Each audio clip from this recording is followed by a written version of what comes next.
Around the latter half of the 5th century BCE, in the public assembly of the Greek city-state of Abdera, a crowd had gathered.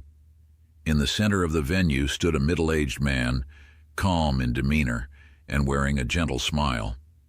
He was accused of squandering a large inheritance left to him by his father, and was ridiculed as an idle, prodigal son. Faced with the accusation, he calmly admitted that he had indeed spent all the wealth. Yet under the questioning and disdainful gazes of the public, he remained composed and unafraid, responding with a smile. This man was none other than Democritus, later known as the Laughing Philosopher. Before we continue with the story of this trial, let us first get to know this philosopher who was accused of being a prodigal. Knowledge above kingship. In ancient Greece, along the northern coast of the Balkan Peninsula, there stood a culturally flourishing city-state filled with scholars, Abdera, in the region of Thrace. Around 460 BCE, Democritus was born into a wealthy family in this city. Gifted with exceptional intelligence from an early age, he displayed a boundless curiosity about the world and a remarkable talent for learning. In his youth, he studied a wide range of subjects: poetry, music, geometry, astronomy, biology, language, and medicine. He even attempted to understand dreams and psychological phenomena. For him, the pursuit of knowledge was not merely a passion, but the essence of life itself. He is said to have once declared a sentence that became one of the most moving aphorisms in the history of philosophy: "I would rather discover one cause of a natural phenomenon than become king of Persia." This statement is both a portrait of his life's conviction and the clearest annotation of why he would later spend his entire inheritance in pursuit of knowledge. The journey of seeking knowledge. In his youth, Democritus inherited a large fortune, yet instead of indulging in pleasure, he resolutely embarked on a scholarly journey across Europe, Asia, and Africa in pursuit of wisdom. He first traveled to Egypt, where he studied geometry and astronomy under the tutelage of the priestly class. It is said that he spent 5 years at the temple in Memphis, dedicating himself to the study of ancient Egyptian measurement systems, calendrical knowledge, and celestial patterns. The Egyptian tradition of uniting mathematics with religious cosmology taught him a profound insight: that number and cosmic order are inseparably linked. He then journeyed eastward to Persia and Babylon. In Babylon, he learned astrology, astronomical cycles, lunisolar calendars, numerical calculations, and the esoteric philosophies that intertwined religion, kingship, and fate. There, the starry sky was not merely a natural spectacle, it was a theater of cosmic correspondence where earthly affairs, from the rise and fall of dynasties to individual fortunes and misfortunes, were believed to be mirrored in the movement of the heavens. As above, so below, this ancient maxim of Babylonian mysticism left a lasting impression on Democritus, profoundly shaping his later views on cosmic order and atomic necessity. But his quest for knowledge did not stop there. Democritus continued eastward and reached the Indian subcontinent, where he engaged in deep conversations with Brahmanical philosophers. The ancient Indian doctrines of the 5 great elements, earth, water, fire, wind, and space, the indivisible smallest unit known as Anu, and the soul as a non-material stream of particles, all found striking resonance with Democritus's later atomic theory. This civilizational dialogue can be seen as a spark that ignited the philosophical vision he would go on to build. Over the course of several decades, Democritus traveled extensively through Egypt, Persia, Babylon, India, Ethiopia, Phoenicia, and the many city-states of Greece. He spent his entire inheritance on this long intellectual pilgrimage, just as he once said, "I spent all my money for the sake of wisdom." A reversal of fate.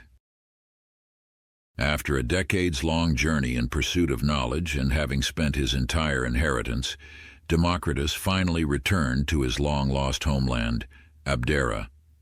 But before he could even recover from the weariness of travel, he was accused by relatives of squandering the family estate and was summoned to appear before the civic assembly. Facing the doubts and reproaches of his fellow citizens, he offered no defense. Instead, he calmly took a manuscript from within his robe, unfolded it, and began reading aloud from his philosophical opus, Megas Diakosmos, the Great World Order. In that assembly, he presented his cosmic vision. The world was not created by gods, but is formed through the constant motion, collision, and combination of countless indivisible and invisible particles, atoms, within a vast void. The universe is not singular, but contains a multiplicity of worlds, cosmoi, existing simultaneously, with some just emerging and others fading away. Human senses cannot reveal the truth. True knowledge must be grounded in rational observation and logical deduction. Only through philosophical contemplation can we discern the structure and origin underlying all things. These ideas, astonishing and novel, yet coherent and profound, captivated his audience. The citizens were deeply moved by the boldness and brilliance of his cosmology. Ideas they had never heard before, yet which resonated with reason. Not only did they withdraw the accusations against him, but they unanimously voted to reward him with 100 talents, an extraordinary sum equivalent to the combined salaries of ordinary civil servants over hundreds of years. This was not merely a material reward, but a symbolic expression of the city's reverence for philosophical wisdom.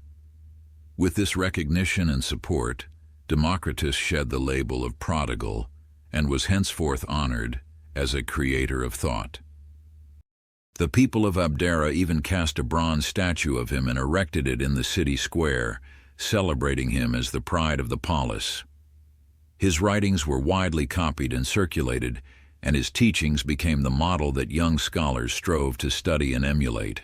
In this city that revered philosophy, Democritus found rare tranquility. He dedicated himself fully to writing and research. According to Diogenes Laertius, Lives of Eminent Philosophers, Book 9, Section 46, Democritus authored more than 70 works covering philosophy, natural science, ethics, linguistics, astronomy, medicine, music, mathematics, and more, an encyclopedic thinker of the ancient world. Tragically, most of these great works have been lost to history. What remains are only fragments and scattered references in the works of later philosophers. Yet his most influential and enduring contribution has survived, the pioneering theory of atomism, a philosophical vision so powerful that its echoes continue to resound in modern science more than 2 millennia later. Transcending the times, the atomic theory. What is the world made of? This is a question that has accompanied human consciousness since its inception. From ancient times to the present, it has always hung high in the firmament of human thought, inspiring both philosophical contemplation and scientific exploration. Today, modern physics tells us that the world is composed of energy fields, particle wave fluctuations, and information structures. At a level imperceptible to the naked eye, all existence is but a symphony of energy vibrations and wave-particle resonances, a grand quantum concerto. The arrival of this answer is the culmination of 2,000 years of accumulated human theory and technological progress. From the early 19th century, when John Dalton proposed the modern atomic theory, to Avogadro's clarification of the concept of molecules, followed by Thomson's discovery of the electron, Rutherford's revelation of the atomic nucleus, Chadwick's discovery of the neutron, and finally the development of Bohr's atomic model, Schrödinger's wave equation, and Heisenberg's uncertainty principle, modern science has gradually unveiled the true structure of the microscopic world. Yet as we stand today in front of laboratories and particle colliders and look back across the centuries, it is astonishing to realize that more than 2,000 years ago, when humankind could only gaze at the stars and construct the cosmos through reasoned imagination, Democritus had already conceived, on a philosophical level, a model of the universe strikingly close to modern scientific understanding. This is his theory of atomism. It is not only a point of pride for the people of Abdera, but a pinnacle of humanity's rational spirit. Of course, Democritus did not propose this theory ex nihilo. His atomism inherited the insights of his teacher, Leucippus. Leucippus first rejected the Eleatic monism of Parmenides, declaring that the world is not a single indivisible whole, but is instead composed of countless invisible and indivisible particles, moving in and through the void. In his view, the formation and transformation of the world are not driven by divine will or teleology, but are the natural result of particles moving and combining within the void. Building upon this foundation, Democritus developed a systematic atomic theory. He named these fundamental particles atoms, from atomos meaning indivisible. Atoms are eternal, uncreated, indestructible, and indivisible. They do not change their inherent nature through external force. All change in the world arises merely from variations in the arrangement, sequence, and orientation of these atoms. For instance, some atoms are smooth and round, others are hooked or jagged like saw teeth. These atoms move spontaneously within the void, constantly colliding, attaching, separating, and recombining. Due to differences in sequence, orientation, and angle of arrangement, they generate the ever-changing material world. Even more crucially, Democritus was the first to propose that the non-existent, to meon, the void, is itself real. This stood in stark contrast to the views of Parmenides and Zeno, who claimed that the void cannot exist as it is unthinkable and non-being. For them, reality is one continuous, indivisible whole without change or motion. But Democritus argued otherwise. If there were no void, how could atoms move? How could they separate or combine? From this he arrived at a groundbreaking conclusion. The fundamental components of being are atoms and the void. All substance is composed of atoms. All motion depends on the void. Only by recognizing the reality of non-material void can we explain the diversity of material existence. In addition to explaining the objective world, Democritus also deeply reflected on the nature of subjective cognition. He believed that human sensory experience, color, taste, heat, sound, does not reveal the true nature of things but is merely the effect of atoms acting upon our sense organs.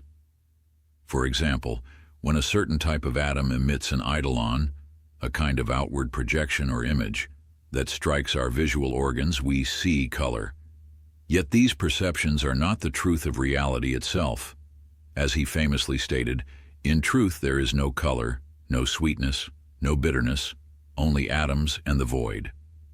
This idea, sensory skepticism, laid a crucial foundation for later epistemology and profoundly influenced a range of philosophical figures, including Lucretius, Francis Bacon, René Descartes, and David Hume.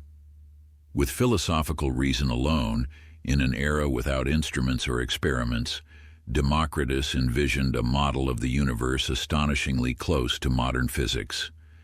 Atomism is not only the mother of science, it is the deepest gaze of rational thought into the nature of reality. The philosophy of laughter. The most vivid image Democritus left to posterity is that serene, transcendent smile, the same calm smile he wore before the assembly of Abdera, as his relatives accused him and the crowd grew restless. The same gentle smile as he unrolled his manuscript, The Great Order of the World, and read aloud the mysteries of the cosmos. It was not a smile of levity, nor one of mockery, but an expression of inner clarity. The composure born of insight into the laws of nature and the limits of human understanding. Democritus could face accusations, fate, and the noise of the world with equanimity because, through his rational pursuit of truth, he had attained the tranquility of the soul, ataraxia. In his view, the universe is composed of atoms and the void. All generation and change arise from natural causes and necessity, not from divine will or the decree of fate. Once one understands that the world is merely the result of the chance combinations of atoms, one no longer clings to gain or loss. Once one sees that the cosmos has no preordained meaning, the soul no longer depends on honor, wealth, or even life and death. Democritus's smile was one of peace after seeing clearly, one of compassion after letting go. That smile cut through the clamor of the ages and pointed philosophy in a new direction, from metaphysical inquiry into the origin of the cosmos toward the inner settling of the soul. It is for this reason that Democritus inspired Epicurus in his construction of a life centered on ataraxia and rational living, where happiness is no longer the indulgence of the senses, but the calm and freedom of the soul. He also foreshadowed the Stoic ideal of living in accordance with nature, wherein one, upon understanding the necessity of nature, establishes an inner order and freedom. Democritus united the necessity of nature with the tranquility of the soul, paving a path for the whole of Western ethical philosophy. Philosophy is not only to understand the world, but to settle the soul, not to conquer fate, but to coexist with nature. And his smile still echoes across the centuries, whispering softly, "The wise man belongs to all countries, for the home of a great soul is the whole world." Democritus, DK B247.